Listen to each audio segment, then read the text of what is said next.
Yep. So Hermon, perfect segue there. Those little rabbit holes, they line up beautifully.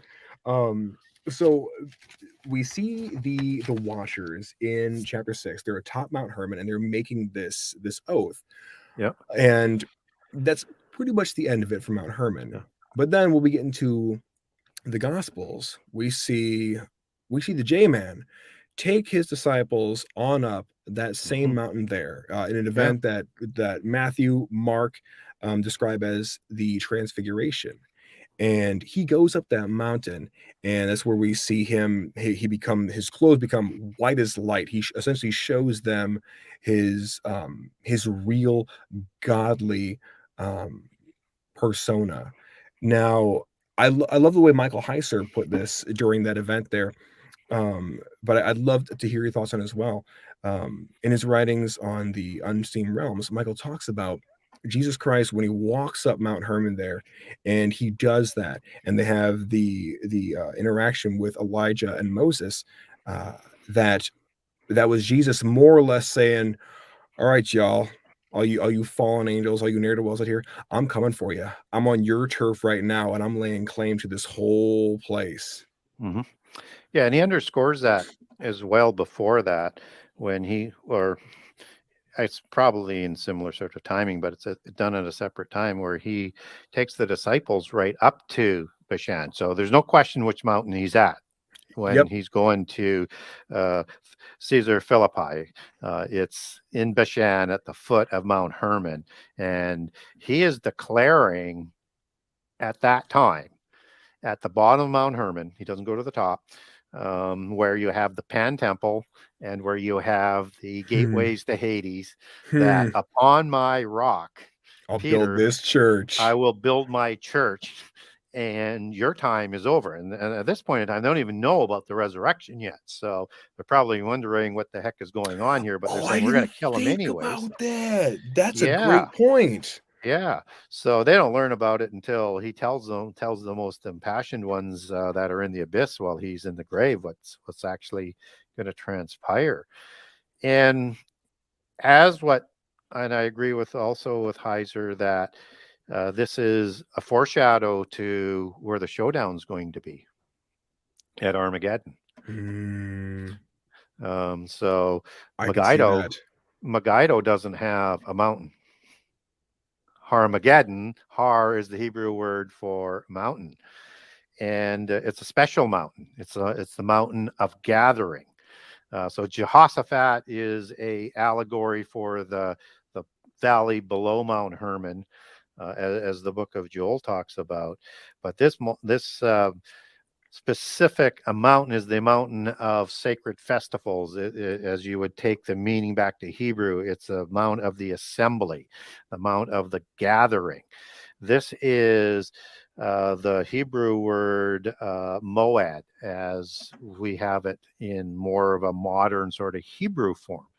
And so people don't sort of connect that to Armageddon because different sort of spelling. But in Moad, you have this sort of this in apostrophe. And in the time of the Tiberian transition of Hebrew, you had Old Hebrew going into this new Tiberian, and they take uh, the ayin letter that would have a sort of sound as opposed to Hmm. the hard G sound, like the Gimel sound that they use for transliteration into Greek for the New Testament for Armageddon. You have that go silent. And so an example of what I'm talking about is if you look at the city of Gomorrah, okay, they've applied the Gimel G there for G isn't a hard sound. But the Hebrew word is Amora with the ayin. It is, Hmm. so you get both mixes in the Hebrew that comes through. And so if you were to put that G back in as it would be understood um, in older Hebrew, and understand that this was happening in this transition in the time of John, so it wasn't complete, and the people outside the standard Judaic church were still using the older languages, and Hmm. to understand it in Old Hebrew, it would be, you know, Har Magide, Wow. right? And this is the mountain of assembly, which is Mount Hermon.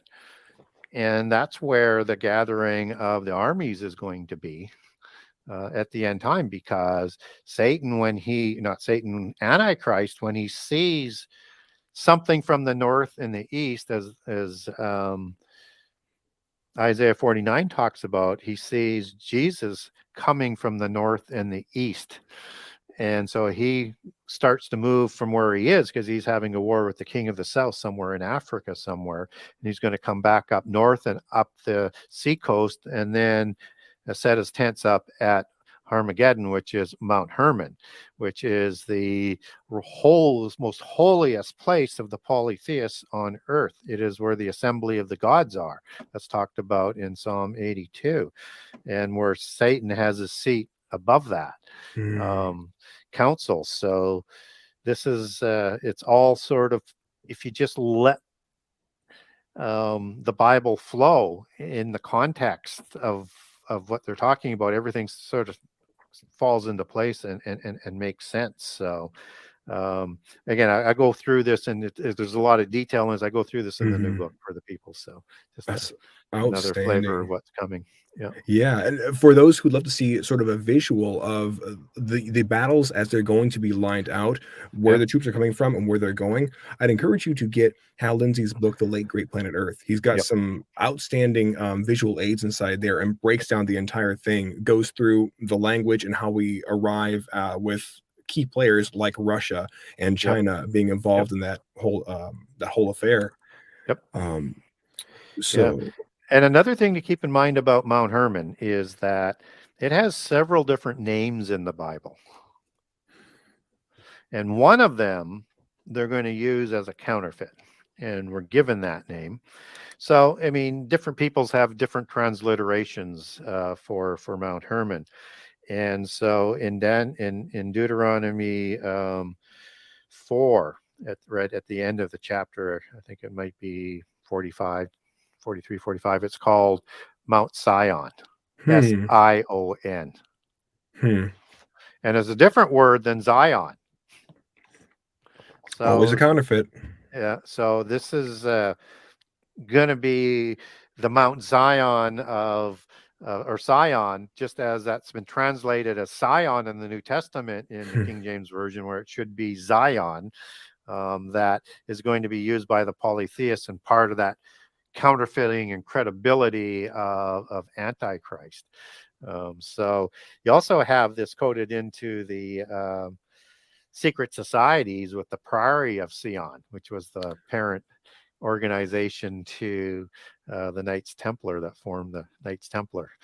And Interesting. I would love to get into excuse me, secret societies and some of the mysticism and the Enochian mysticism as well in another talk. I feel like we could riff sure. on that for hours. Yep.